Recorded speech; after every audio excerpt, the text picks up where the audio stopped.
began in healthy-looking pigs, months, perhaps years ago. A new coronavirus spread silently within herds. Gradually, farmers started getting sick. Infected people got a respiratory illness with symptoms ranging from mild flu-like signs to severe pneumonia. The sickest required intensive care, many died. Experts agree, unless it is quickly controlled, it could lead to a severe pandemic, an outbreak that circles the globe and affects people everywhere. The mission of the Pandemic Emergency Board is to provide recommendations to deal with the major global challenges arising in response to an unfolding pandemic. The board is comprised of highly experienced leaders from business, public health, and civil society. We could be looking at double the number of cases in 1 week and 16 times as many in a month if we are not able to stop the spread. That would be on the order of 500,000 cases, and it would continue to rise exponentially. In 3 months, we could be approaching 10 million cases. We're at the start of what's looking like it will be a severe pandemic. And there are problems emerging that can only be solved by global business and governments working together.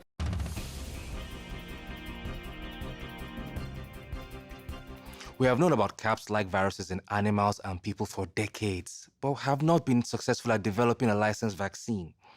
And sure, there are new technologies that may help, but it's going to be difficult. I am not optimistic about having a vaccine in time to be relevant during this pandemic.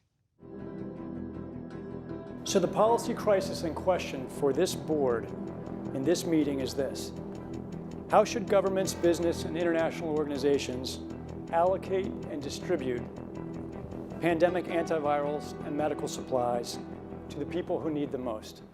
What we've seen work very well in the HIV field is, in fact, procurement through the Global Fund. So having a centralized mechanism, so financially able to procure on behalf of affected countries would be critical. I think the second thing is it's going to be very important that for the business sector, for manufacturers of antivirals, that we have clarity around what the need is and where the need is and who are making the decisions.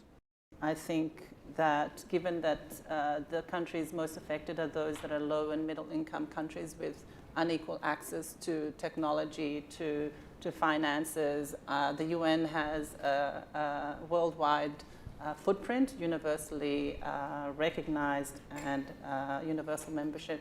A global stockpile would certainly help ensure more rational and strategic allocation, but the reality is that we don't have the logistics capability, even within the UN, to bring that together in one place and run it. So this is where I think a collaboration between the international organizations like the World Health Organization and the private sector, which runs these supply chains for many purposes every day, understand where the supplies are, make smart decisions about how to allocate them to the people who need them in the places that need them the most, and then work with the industry to move those supplies from where they are today to where they need to be.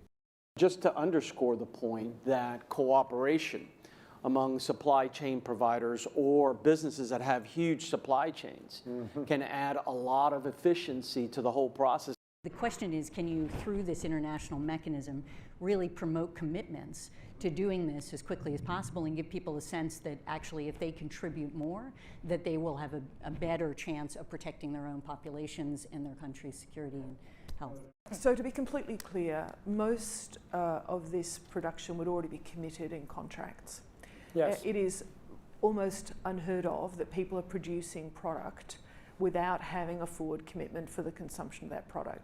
So the first thing that needs to be done, because this is not something that the countries currently control, unless countries are going to bring about emergency situations and co-opt an existing supply chain. I think it's not likely, I agree, that countries are not going to buy countermeasure to put into a global supply without retaining a large portion of it for themselves.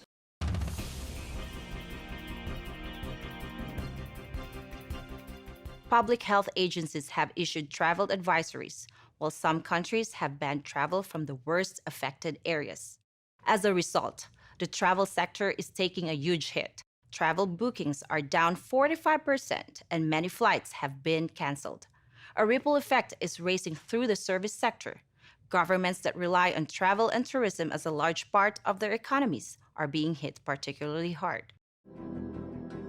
How should national leaders, businesses, and international organizations balance the risk of worsening disease that would be caused by the continued movement of people around the world against the risks of profound economic consequence of travel and trade bans? If there's some sense that there's a UN institution that can do all of this, then I worry we're suffering from a delusional disorder on the power of the UN.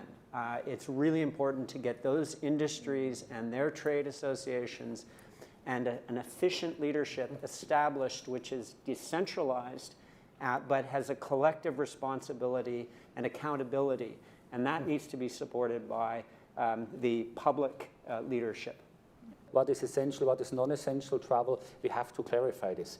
Otherwise, if we go down to 20% bookings over a long period, the company will run down. That's a fact.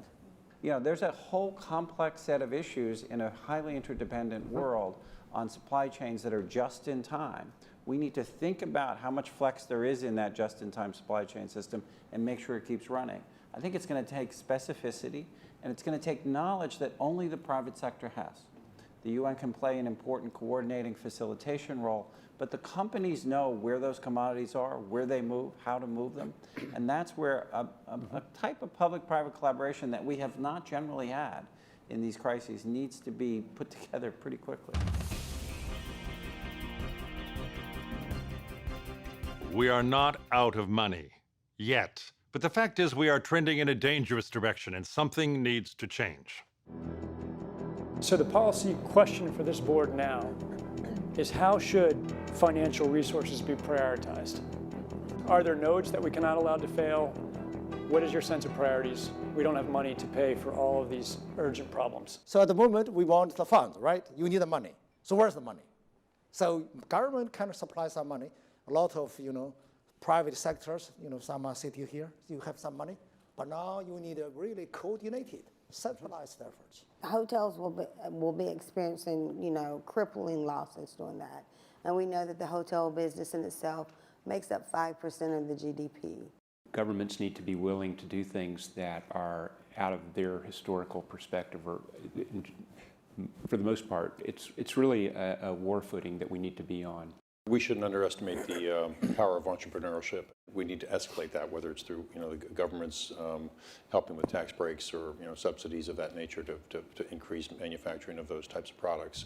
It can happen quickly. A Marshall-type plan, don't mean to say that exactly, but a Marshall plan that can go into effect can stimulate change very quickly. Countries are reacting in different ways as to how best to manage the overwhelming amounts of dis and misinformation circulating over the internet. In some cases, limited internet shutdowns are being implemented to quell panic.